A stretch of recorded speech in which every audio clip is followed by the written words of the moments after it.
Hello and welcome to Good Morning Lancaster. It's Friday of week 16 and we're back with more news and entertainment this week. Today we'll be discussing the latest news, headlines and what's happening on campus this week.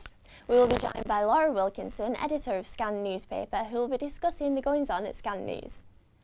And later we'll also be talking to Sophie Tarif, VP Union Development, to discuss the FTO election. Stay tuned for Good Morning Lancaster.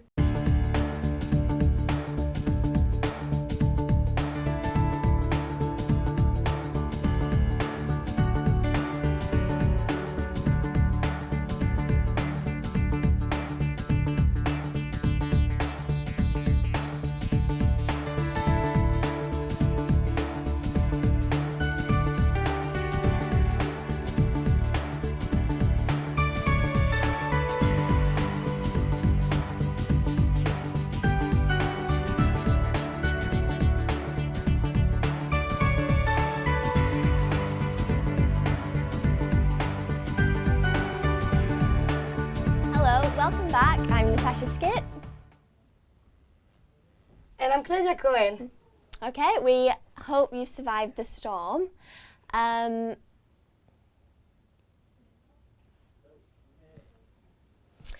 So we're here to bring you the latest news and headlines this week. A student at the university has complained that the report of sexual assault was not properly followed up by the university dean and that a satisfactory apology has not been received. The student reported the assault after being advised by Anna Lee, the former Students' Union Vice President. The dean instructed Anna Lee to inform the student to provide as much information as they could, so the dean could then provide the best course of action, advising counselling. After the counselling sessions were over, the counsellor passed all the information to the dean. The student then emailed the dean to ask what the next step was in the process. However, she did not receive a response back. Yes, after several attempts to contact the dean, the student put forward a formal complaint to the university over the handling of this case. Although the student got further support from the senior governance officer and the director of student-based services were pressed for reply from the dean. 45 days after filing the complaint, they eventually got a response from the dean saying the deanery would like to apologize for the time taken to deal with your case and for any distress suffered due to the delay. The deanery will be taking appropriate steps to try to ensure such a delay does not occur again.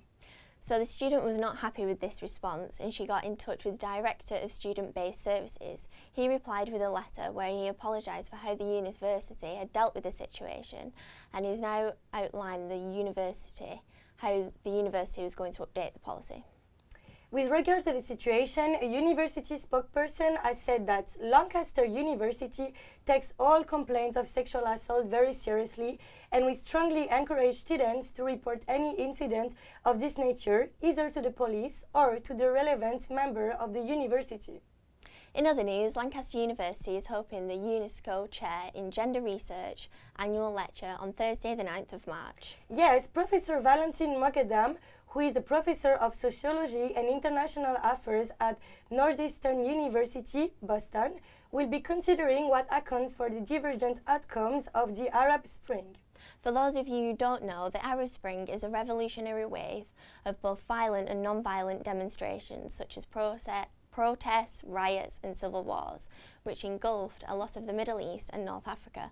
However, most countries reverted to authoritarian rule and became involved with violence and internationalized armed conflicts. In the lecture, Professor Mogadam will argue that women's legal status, social positions and collective action before the Arab Spring not only helped shape the nature of the 2011 protest, but also whether the outcome was authoritarianism or democracy by comparing Egypt, Morocco and Tunisia with Bahrain, Libya, Syria and Yemen.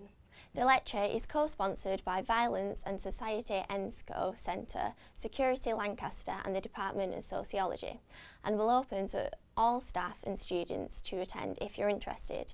It will be held in Bowland North Seminar Room 6 on the 9th of March, 4:15 till 6 p.m. And finally, to round up this week's news, the musician P.J. Harvey will join poet Paul Muldoon at the Nutfield Theatre on the 6th July to launch Lancaster Awards, which is a 3-day celebration of all things literary. Yes, both of them will be reading through their poetry and exploring through conversation their poems' relationship to song lyrics. Both of these artists have recently published work, Muldoon with The Word on the Street, which is a volume of song lyrics, and Harvey with The Hollow of the Hand, which contains a volume of her poems alongside photographs by the poet Seamus Heaney. The event, Lancaster Awards, is organized by the English and Creative Writing Department at the university, and it will be offering a host for existing, free and open to all events right across the city of Lancaster. These events will include readings, interviews, lectures, workshops, installation and networking hubs. As well as Paul Muldoon and PJ Harvey, there will be other special guests such as Ian Martin, who has worked on BBC television show The Thick of It, plus Booker Prize shortlisted novelist Carol Birch and prize-winning fantasy author Zen Chow. The director of Lancaster Awards, Tajinder Iyer, said that this event is both a celebration and exploration of literature and will encompass writing both from the past and present, bringing together writers and readers from the department, the city, the region, and further afield. So it should be an interesting event to go to, so please check for more information on this event on the news section of your student portal. Okay, so now it's time for you to check out the goings-on at the annual Unibrass competition. The LA one fortunate enough to attend. So here are the highlights. Hello and welcome to Unibrass 2017, the University Brass Band Championship of Great Britain and Northern Ireland.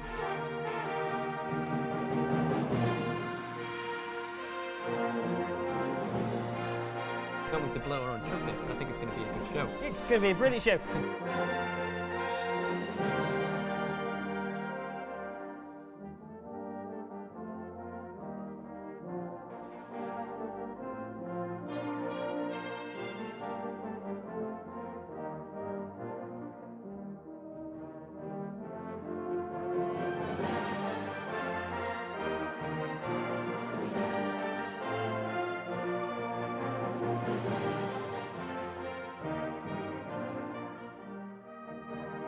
Was absolutely fantastic.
First name on the Unibrass Shield goes to Durham University Brass Band. And the winners the RNCM. Unfortunately, I wasn't able to make the weekend, but it looked like a lot of fun. So now it's time for our first guest. Welcome, Laura. Welcome. Scan News Editor. Editor now. Yes. How's it going? Yeah, it's going really well. Yeah? Yeah, we're halfway through the year now, so. I believe you've just celebrated an anniversary. Yeah, it's our 50 years this year, so Wow, that's we a did long time. a big 50-year anniversary edition. Took the paper up by 8 pages, so we had an extra 8 pages to Oh, wow. to throw in some extra stuff. What About was the the history extra of the stuff? newspaper, or Yeah, so we interviewed a load of different people. I think something like around 10 interviews. We also did a little bit of background history. So what I asked for from each of the sections was like if they wanted to do it, a little bit of a background. So sport did like a flashback. a background of history and sport nice. in the newspaper. Also, a lot of interviews with some people who used to work at the paper. So editors from across since the 90s and stuff like that. I bet that was interesting to see like what they're doing now. And so what are they doing now actually? Did you? Yeah, lots of people are in media, which is great. Yeah. Some people in Channel 5, ITV. Oh, nice. One guy who was actually the producer for Radio 4's Today programme, but now he works for Newsnight, which is pretty cool as well.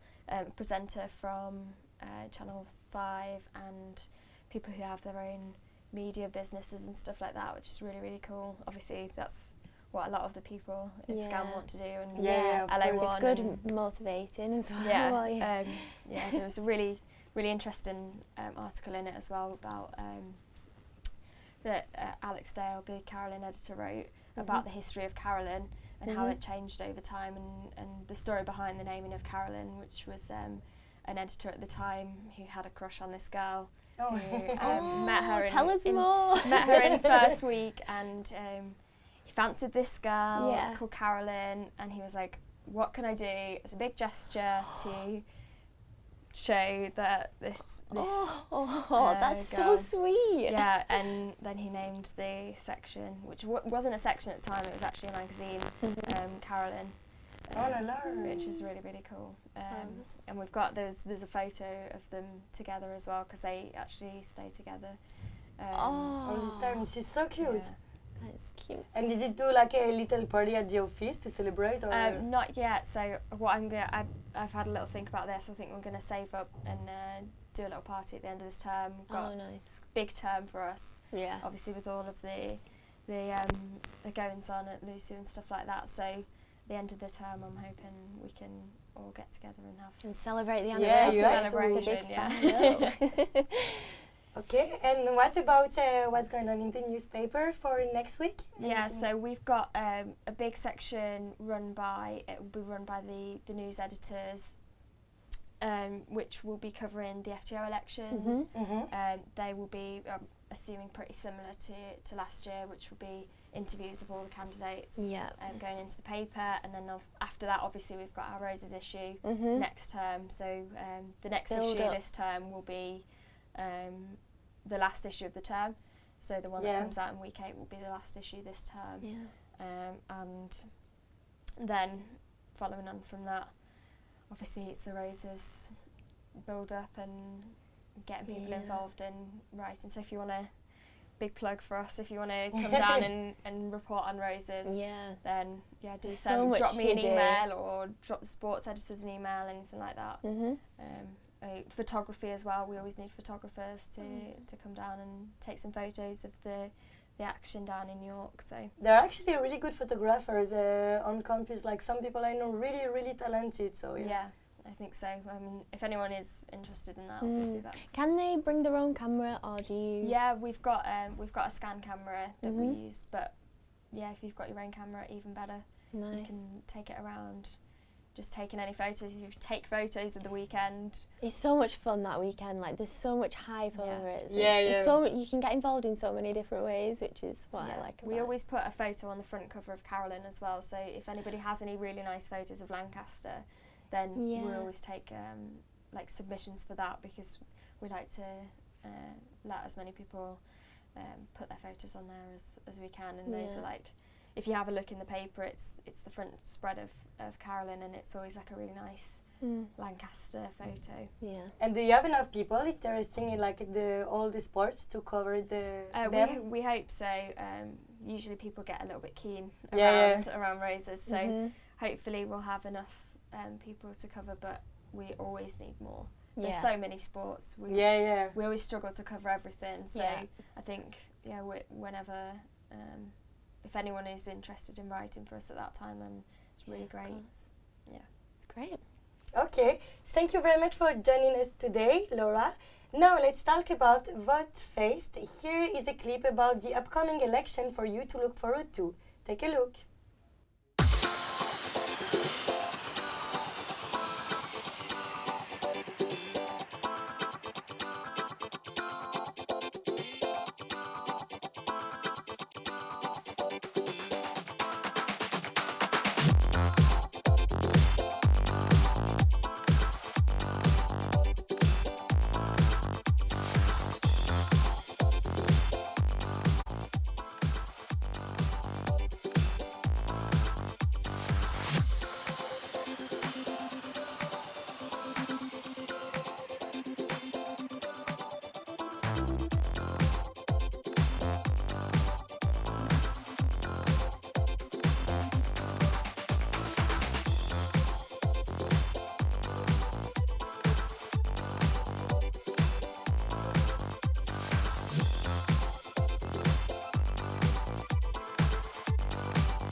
Okay, so here we are joined by Sophie Terry, Vice President of the Union Development for LUSU. Welcome, Sophie. How are you? Thank you. I'm really good, thank you. Good.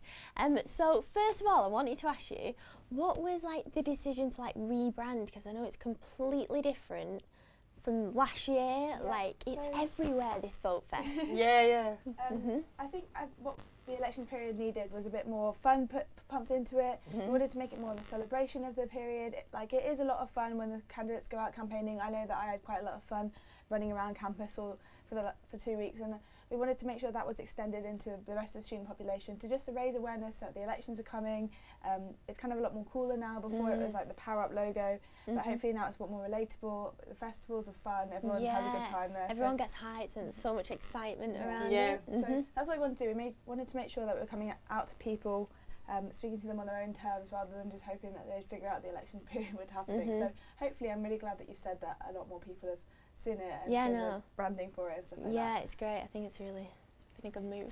And so second question, have there been many people who have put themselves up for a nomination for the election? So this year we've had a closed nominations board, which means that the other candidates haven't had the chance to see how many people have put themselves forward for positions or the number who's going for positions. This is really smart, actually. So hopefully that's encouraged people to really go for the position that they wanted to run for, and they weren't put off by other people running and who was doing this and who should run together and things like that. So hopefully that's like happened. I know it was an experiment that we've gone with this year. We've kind of the whole democracy governance stuff, which has given it a whole like clean and start afresh and experimenting with different things. So that's I don't actually know the total numbers of people that have put themselves. Oh, you don't even know yourself. You're not allowed to say about it. Yeah, so I don't. Hopefully, like I know that the manifestos, you couldn't edit it when you put the nomination in. So I know people have left it to the very last minute, so they've got the manifesto perfect before they nominate themselves.